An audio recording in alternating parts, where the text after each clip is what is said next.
warahmatullahi wabarakatuh. Pada kesempatan ini saya ingin membahas masalah pembersihan gulma pada nilam. Itu sangat penting sekali karena itu sangat mengganggu bagi tanaman nilam. Jika banyak rumput-rumput yang ada di sekitarnya, harus dibersihkan supaya nilam bebas berkembang. Dan usahakan nilam itu ada sebuah piringan, kita bikin piringan di sekitar pohonnya, dan pas di batangnya dikasih tanah. Jadi bikin piringan, tanah yang di sini dikasih masuk di sini supaya tanah ini menjadi penyejuk juga untuk tanaman nilam dan bisa menjembatani untuk penyerapan nutrisi-nutrisi yang dia perlukan bagi tanaman ini. Dan usahakan rumput-rumput yang ada di sekitar nilam itu dibuka, teman-teman. Jangan biarkan ada rumput. Nah, ini saya ingin menjelaskan masalah perbedaan merawat nilam menggunakan bahan-bahan kimia dibandingkan dengan yang menggunakan alami, seperti cabut kan tidak menggunakan pupuk racun rumput, karena sangat berpengaruh pada pertumbuhan nilam. Racun rumput sangat menekan pertumbuhan nilam yang sudah disemprotkan racun rumput, teman-teman. Seperti teman-teman saya pasti ada tersendak, tapi kalau skala kecil barangkali kita masih mampu untuk cabut rumputnya. Tapi kalau sudah skala besar bisa, tapi membutuhkan modal yang besar juga, teman-teman.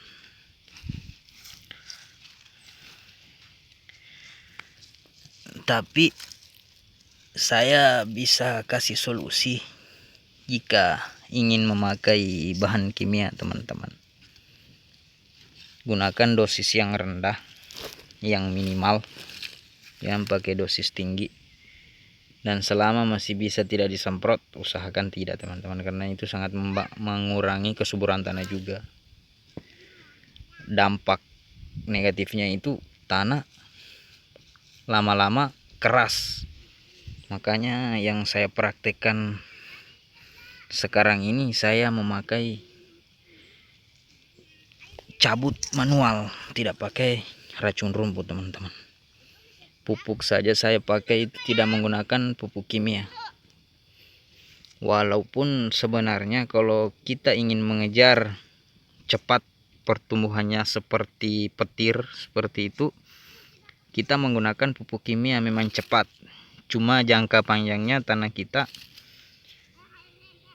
nikmati hanya sampai 2 tahun produktif saja, teman-teman, kalau untuk tanaman nilam. Karena tanaman nilam ini sangat rakus dari makanan, teman-teman. Dia sangat rakus, dan penyebabnya tanah yang sudah ditanami nilam itu rata-rata tandus, teman-teman. Karena saya perhatikan teman-teman yang bertani di khususnya nilam ini, mohon maaf, dia serba kimia, teman-teman. Paling tidak mengurangi lah istilahnya. Kalau tidak bisa terlepas dari kimia, bisa mengurangi, cari pupuk organik yang berkualitas, teman-teman. Itu pun kita bisa racik sendiri. Banyak tutorial di YouTube, di channel lain yang membahas khusus masalah pupuk organik. Itu sangat bagus, teman-teman. tetapi kekurangannya kita tidak bisa menakar karena tidak ada pengukur kandungan yang kita punya. Seperti itu kendalanya. Bikinnya sangat mudah teman-teman, cuma istilahnya pengukurnya itu untuk pengaplikasian di lahan itu tidak akurat bagi saya, karena itu alasan saya tidak menggunakan pupuk organik bikinan sendiri untuk saya, karena banyak yang tersedia dengan harga yang terjangkau bagi kita. Seperti itu teman-teman, dan itu bisa kita pakai untuk di lahan yang luas. Kalau lahan di pekarangan rumah bisa saya sarankan. Kalau untuk skala kecil bisa teman-teman. Kalau untuk skala besar harus dosis-dosis yang sesuai yang sudah diuji di laboratorium. Seperti itu teman-teman. Dan saya juga sambil kita cerita-cerita, saya jalan-jalan untuk cari-cari rumput teman-teman yang mengganggu pertumbuhan nilam ini teman-teman. Jadi istilahnya yang rumput-rumput yang kita cabut ini usahakan bawa di anunya teman-teman, di pohon. Dan ini di lahan-lahan perkebunan itu sering kita jumpai arang seperti ini teman-teman. Dan orang dulu biasanya memakai abu, tetapi menurut saya, pengalaman saya yang saya praktekkan, memakai abu dengan memakai arang seperti ini lebih efisien menggunakan arang ini teman-teman, karena saya membaca beberapa referensi di buku ilmu waktu sekolah dulu, dengan saya baca di buku-buku banyak saya jumpa ini sangat bermanfaat sekali bagi tanaman teman-teman. Ini bisa mengatur kelembaban dan mengandung unsur yang sangat dibutuhkan bagi nilam barangkali teman-teman, karena saya juga tidak tahu istilahnya seperti apa, cuma ini saya praktekkan bagus teman-teman. Seperti ini yang di bawah pohonnya ini dulu saya sudah kasih arang seperti ini, dan pertumbuhannya seperti ini. Nah, itu manfaatnya teman-teman. Sambil jalan kita cabut rumputnya teman-teman. Ini rumput ini sangat mengganggu. Jadi pada kesempatan ini barangkali itu yang penting, usahakan rumput-rumput yang ada di sekitar pohon nilam kita itu cabut teman-teman, karena itu sangat mengganggu. Dan saya tadi lupa penyebabnya tadi, tanah cepat tandus kalau tanaman nilam, karena biasanya lahan-lahan yang perkebunan ataupun pertanian seperti padi, di saat kita panen kan daunnya kita tinggal, batangnya hanya buahnya yang kita ambil, padinya teman-teman.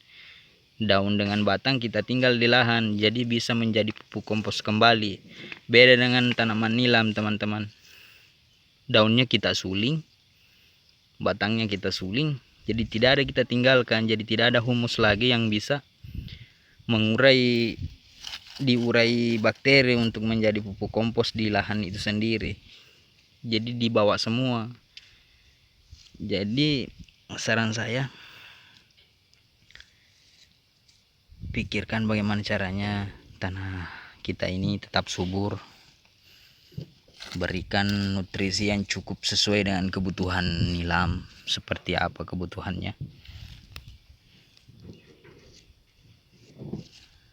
Karena nilam itu kalau pertumbuhannya cepat, kita juga cepat panen teman-teman. Karena saya juga menurut ilmu yang saya dapat, umur nilam siap panen itu tidak menentu teman-teman. Kalau saya ada beberapa ciri-ciri yang kita harus tahu bagaimana sih nilam ini siap panen seperti apa. Nantilah saya vlog-vlog tentang bagaimana sih ciri-ciri itu, karena saya juga belum sempat ke lokasi teman-teman saya karena kebetulan juga saya posisinya sementara menanam teman-teman, karena ini mumpung ada hujan jadi saya mengefisienkan waktu untuk menanam nilam, walaupun saya tidak mempraktikkannya dengan, mohon maaf, dengan memvideokan menanam karena posisinya saya sendiri teman-teman, tidak bisa. Nanti di lain waktu saya akan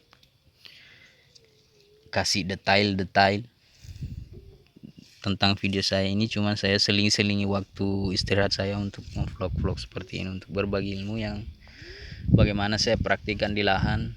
Itu saya akan berikan kepada teman-teman semua, karena saya juga tidak bisa berikan informasi yang tidak jelas teman-teman. Saya harus praktik. Jika itu memang bagus saya akan videokan teman-teman, dan tunggu video-video saya. Insya Allah saya akan rencana mendatangi petani-petani teman saya, khususnya perkebunan nilam ini. Saya ingin tanya ilmu-ilmunya secara langsung supaya teman-teman juga bisa menimba ilmu dari channel ini, melalui channel ini dari sumber yang berbeda-beda seperti itu teman-teman. Mohon doanya, sukses selalu, semoga dilancarkan rezekinya semua, amin insya Allah, dan berikan kesehatan. Salam dermawan. Assalamualaikum warahmatullahi wabarakatuh.